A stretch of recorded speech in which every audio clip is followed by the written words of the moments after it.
Oh boy, so let's get straight into the headlines right now. So check it out. It says big portion of Hogwarts Legacy fans getting screwed over. How did WB Games allow this to happen? We're going to talk about that, but we also have good news. Check it out right here.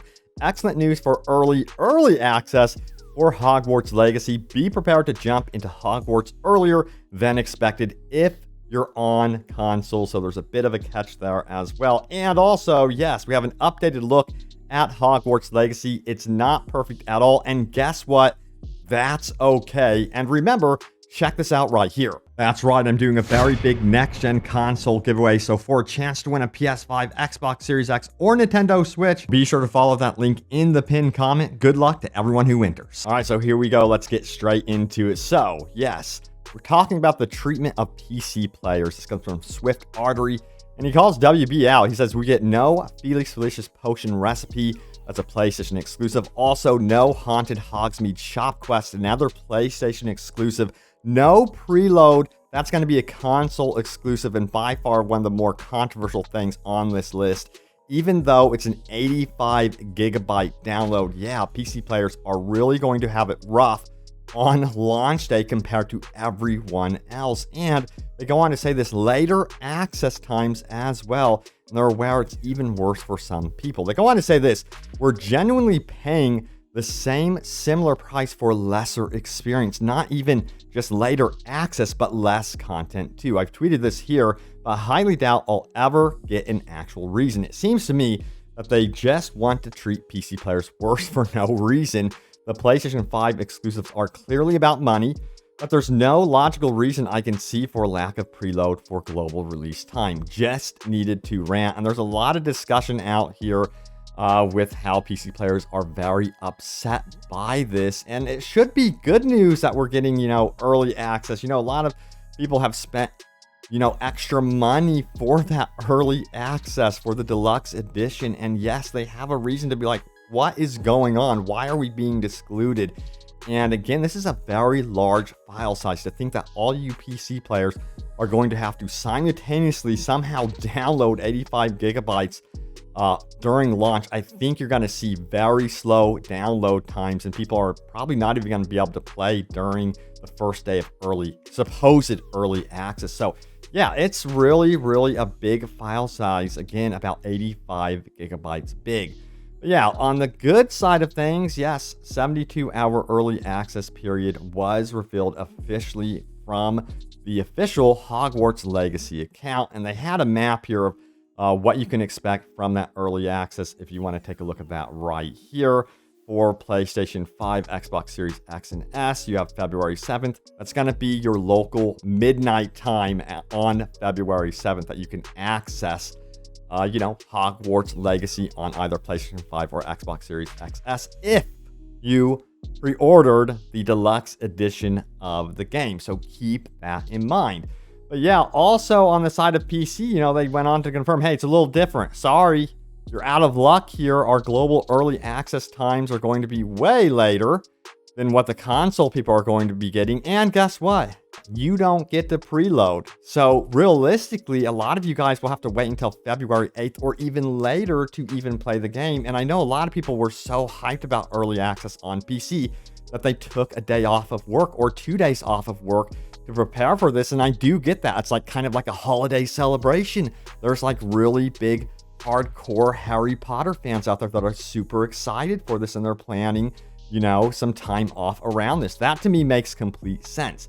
Now, the standard edition is going to be similar here. You have global launch times for that as well. It's going to be February 10th, though. And that's going to be midnight for those of you on consoles. But again, PC users are left in the dust. You can expect it to be releasing on February 10th around 10 a.m. PST, way after the console version. Again, you're going to have to worry about the actual download itself taking up a lot of that additional time that was supposed to go towards playing the game. So yeah, I totally get the frustration, and it's just unfortunate that PC players have been kind of, I guess you would say, abandoned during the launch of this game. I'm not too sure why this has happened. Again, WB Games has not come out and said, hey, this is the reason for this. I do get the whole PlayStation exclusive stuff. That does usually happen all the time. I myself hate those type of exclusives. Hopefully, eventually, everyone gets access to that content. But I will say this, okay? PC players, celebrate, because you are going to have access to infinite mods. That has been confirmed that, Nexus Mods, the team over there, they're going to be working with modders hardcore to bring some amazing stuff. So, hey, at least there's that for the PC crowd to look forward to that. But yeah, let's go ahead and talk about some updated impressions about Hogwarts Legacy. And guess what? It's not going to be perfect. And yes, that is okay. There's no need to panic. But let's take a look at this right here. It goes on to say this: watch the guy stream my main takeaways. First of all, I'm someone who has always been a fan of both the Harry Potter universe and open world RPGs. I grew up reading all the books, watching all the movies, and my favorite games of all time, including the likes of Skyrim, Witcher 3, Red Dead Redemption 2, Breath of the Wild, Elden Ring, etc. I've also played other games like Ubisoft's open world games that I didn't enjoy as much. I've always dreamt of an open world Harry Potter universe RPG, as I felt the books and movies had the perfect blueprint for such a game. After watching the stream last night, I can confidently say this is the game I and others have been awaiting. No, it's not perfect, but what I have seen seems pretty fantastic. This is also the studio's first time making a game of this caliber, so I give them the benefit of a doubt. Since most people have already gone over that much agreed pros, I will list some negatives with the game, which even then are nitpicks to a degree. But yeah, I want to know more, so let's get into some of the nitpicks and the problems the game has, because I myself, I don't like to overhype games. I like to be realistic. So let's get into the first one right now. And it seems to relate to NPCs. Cons. It goes on to say this: not a fan of the facial animations. They seem a bit lifeless on some of the NPCs. NPC textures occasionally pop in and out. Not too vexed about this, because you see it in every massive open world. Although I will say that is a bummer, but since it is, I believe, Unreal Engine, that is to be expected. Usually Unreal Engine has some wonkiness when it comes to texture loading like that. But yeah, I expect some patchwork to be done to the game, so, patches will be forthcoming. Then we have game would occasionally freeze at times. This is something the devs will improve upon. Again, not too worried about this. Yeah, so that's one of the things. If it's freezing every play session, then I do begin to get concerned. But I have not heard from previews and things like that this is an unstable game. It seems like a very stable game. And yeah, you're going to get some wonkiness with some freezes here and there on very rare occasions, apparently. But it's a bummer to hear that he witnessed it a few times, so I'm kind of somewhat apprehensive about that. We'll see what happens.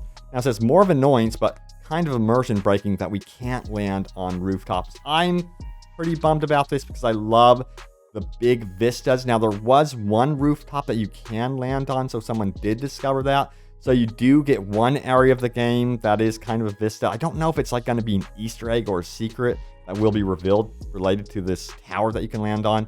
But it is a beautiful vista at the very least. But yeah, hopefully they can update that in the future. I don't know why you can't land on the rooftops. Now it says the quest markers seem a little bit Ubisoft-like.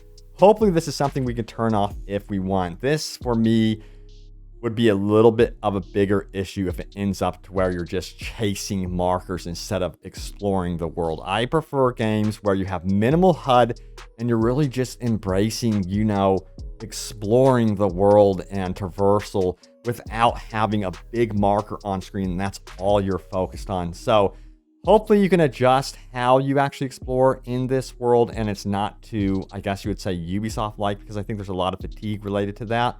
So we'll see how that pans out when the final game releases. Next up, we have this one right here. Some parts of the open world felt a bit filler bloated. Now, this is interesting to me because we just heard the opposite of this, that the world feels very handcrafted, especially when it comes to dungeons.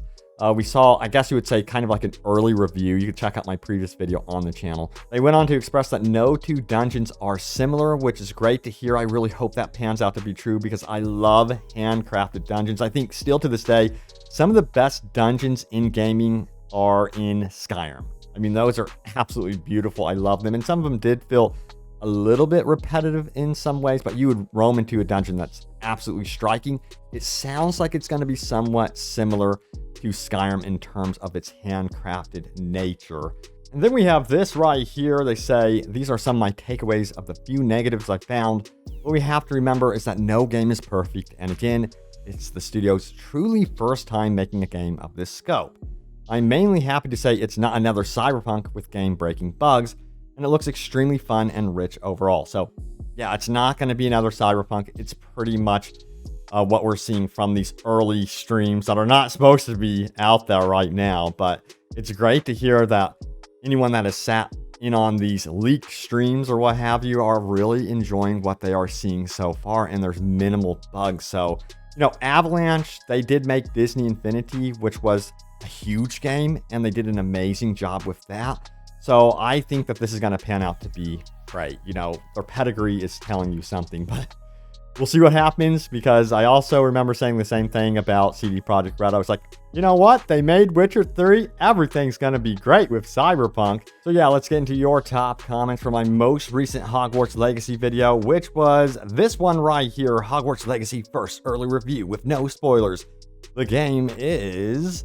And yeah, check out that video if you missed it. Some really cool brand new details. It seemed like a lot of you guys were really happy with what you were hearing in that video. So yeah, check that out. But also check this out right here, a reminder to you all. That's right, I'm doing a very big next-gen console giveaway. So for a chance to win a PS5, Xbox Series X, or Nintendo Switch, be sure to follow that link in the pinned comment. Good luck to everyone who enters. All right, so the first comment comes from the wise one, Yoda, who goes on to say this: it's crazy how much we've seen so much of the game already.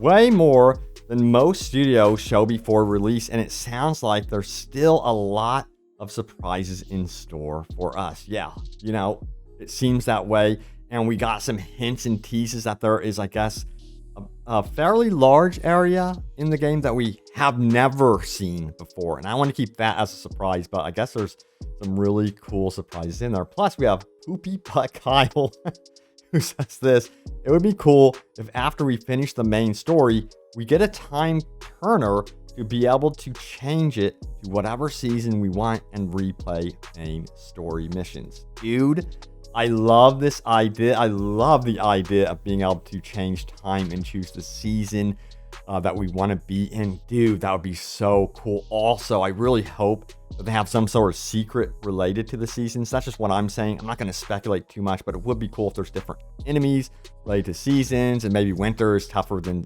summer. I think that would be neat. All right, we have Yaz97, who says, glad to know my good feeling about how much they're choosing, not to show us wasn't them hiding anything broken, but instead surprising the hell out of us with a lot more once it actually is out. After all, when you make something great, you don't want to have it spoiled. Exactly. And I do totally get that, and I feel so bad for when these games are spoiled for the developers. They put their hearts and soul into them, and they should have control over how they are revealed. Now, Oxidize says this right here: it's almost as if the people behind this game actually like this source material. I wish Netflix, Disney, and Amazon had writers who actually like their source material influences. You know, that is so important. I can't stand when you hear of, you know, a movie producer saying something like, you know what, I refuse to play the game. I refuse to even look at the game. I'm just going to make the movie. That type of stuff really irritates me. I think it's extremely important to be in tune to the source material. And I think that's why Henry Cavill is so popular, because he is notorious, I guess you would say, for being really into the source material and into the character he's playing. Next up, we have Swearin' Fit, who says this: not a Harry Potter fan, but as a gamer, this game looks impressive. I've had a feeling that this has the potential to be on the top A list among Witcher 3, Zelda, Red Dead Redemption 2, and Skyrim, etc. So let me tell you what, I'm more curious to see how this game ends. I have a feeling that there's going to be something big that happens at the end of this game. I'm speculating right now, and it's going to rotate into being a full-blown franchise. That's my hope, and that we get at minimum 3 games dedicated within this franchise, and maybe some spin-off stuff as well. But yeah, I think this is going to be absolutely monster size release, and it's going to be successful. That's just my opinion. But yeah, that's going to be up to you guys, the audience, how well you love it, how well it's received. Again, it's not going to be perfect. I don't believe in every game having to be absolutely pristine perfection, you know? But so far, it's looking really good. It's looking almost near perfect. So yeah, there's that.